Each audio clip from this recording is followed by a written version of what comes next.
Hi all. ஒரு normal ப்ளவுஸ்க்கு எப்படி நம்ம உருட்டு பைப்பிங் ஸ்டிச் பண்ணுறதுன்றதை பார்க்கலாம். அதுக்கு ஃபஸ்ட்டு கிராஸ் பீஸ் ஒரு 1.25 இன்ச் அளவில் தேவையான அளவு கிராஸ் பீஸ் எடுத்து அதை ஜாயின் பண்ணிக்கோங்க.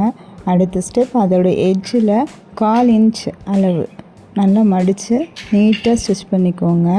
கூட குறைய இருக்கக்கூடாது, கரெக்டாக 1/4 இன்ச். அதை தைச்சி முடித்ததுக்கப்புறம் மொத்தம் அதோட அளவு 1 இன்ச் அல்லது 3/4 இன்ச் இருந்தால் கரெக்டாக இருக்கும். அப்புறம் அந்த பீஸை ப்ளவுஸ் பீஸ் மெயின் கிளாத்தில் வச்சு 1/2 இன்ச் அளவுக்கு ஸ்டிச் பண்ணி எடுத்துக்கோங்க. 2 எட்ஜ்லேயுமே மடித்து தைச்சிக்கோங்க. அதுக்கப்புறம் அதை அப்படியே எந்தவித அர்க்காத்து இந்த குட்டி ஸ்டிச் போடுவோம் இல்லையா, அதெல்லாம் எதுவும் போடாமல் அப்படியே வீடியோவில் காமிச்சிருக்க மாதிரி டபுளாக ஃபோல்ட் பண்ணிங்கன்னா லைட்டாக ஒரு பைப்பிங் உங்களுக்கே தெரியும்.